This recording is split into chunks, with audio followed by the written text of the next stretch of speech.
Welcome back to the program. The ruling Rwanda Patriotic Front, RPF, has organized a congress to mark its 30th anniversary. The congress meets every 2 years and, among other things, approves the party's political line, elects the top leadership of the party, as well as set forward the party's action plan.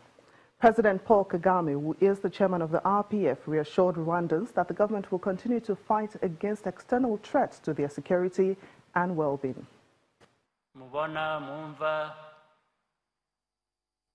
The evil that happened to us should be a lesson. Any threat from outside can no more have an impact on us, particularly our security. Whatever protects us is here and within us. If we guard ourselves from bad behavior and manners and we cooperate, external forces will not have the opportunity to penetrate and destroy us. This is what I've always said when we started all over.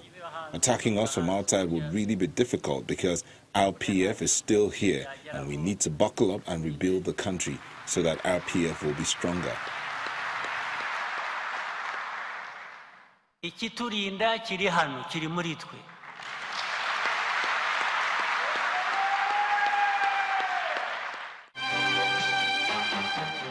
Still talking politics, but this time in Southern Africa, Zimbabwe's President Emmerson Mnangagwa says the country's ruling political party, the ZANU-PF, should aim to always compete in elections which are credible, free and fair. The president was addressing a special congress who officially endorsed him as party leader and presidential candidate in the 2018 elections. The new president became leader of the Southern African nation last month after the military and ruling ZANU-PF turned against Robert Mugabe, who had ruled the country for 37 years. Democracy builds that as a political party, ZANU-PF must always compete for office through pitting itself against opposition parties in elections which must be credible, free, fair and transparent. Let me assure Congress, the party membership and the nation at large that the principle of repossessing our land cannot be challenged or reversed.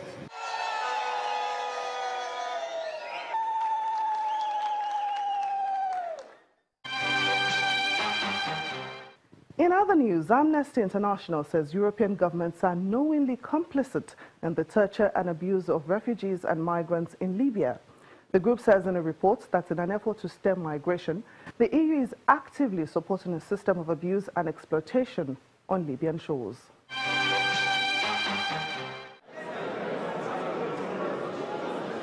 Horrific tales of abuse from Libyan returnees. Initially regarded as a place of transit for migrants on their way to Europe, Libya has now become a trafficking market where people are bought and sold on a daily basis for as little as $200.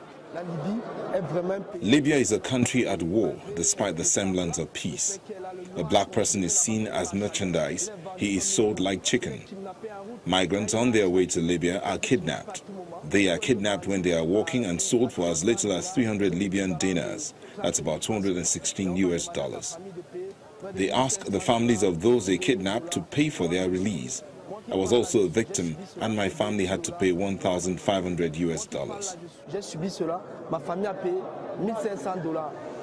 6 years after the fall of Muammar Gaddafi, Libya is still a lawless state where armed groups compete for land and resources, and large weapons and people smuggling networks operate with impunity. Images broadcast by CNN earlier this month appeared to show migrants being auctioned off as slaves by Libyan traffickers, sparking outrage in Europe and anger in Africa. But Amnesty International is not impressed with all these reactions. Instead, the Rise Group has accused the European Union of hypocrisy. In its latest report, Amnesty International says EU funds are going to authorities working with militias and people smugglers. It also says the EU has provided ships, training and funding to the Libyan Coast Guard.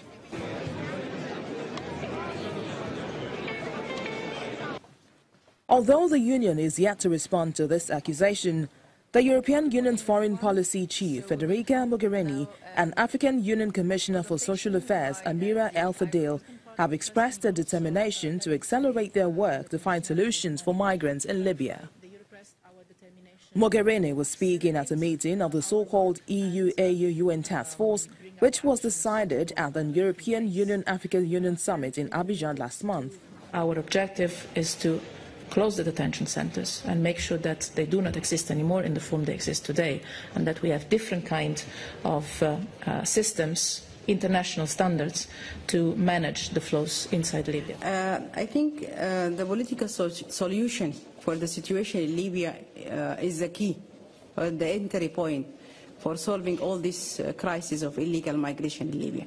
So the African Union Commission is working, and the African Union is working with the United Nations for finding lasting solutions, political solutions in Libya.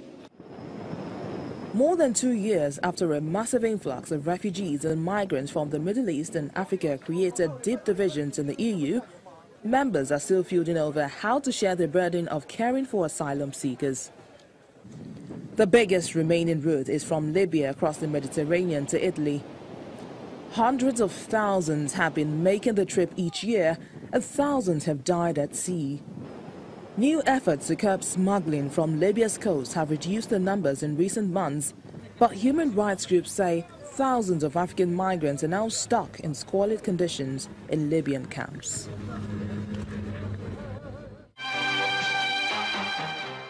In the Middle East, Palestinians have continued their protests in Jerusalem against the United States. On the second Friday since U.S. President Donald Trump officially announced moving his country's embassy in Israel to Jerusalem, clashes were reported in several cities on the West Bank and in Gaza. Medical officials say Israeli troops shot dead 4 Palestinians and wounded 150 others with live fire on Friday as protest over U.S. President Donald Trump's recognition of Jerusalem as Israel's capital entered a second week. Most of the casualties were on the Gaza Strip border, where thousands of Palestinians gathered to hurl rocks at Israeli soldiers beyond the fortified fence.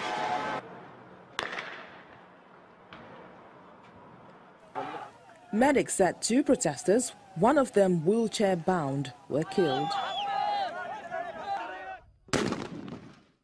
In the occupied West Bank, another area where Palestinians are seeking statehood along with the adjacent East Jerusalem, medics said 2 protesters were killed and 10 wounded by Israeli gunfire.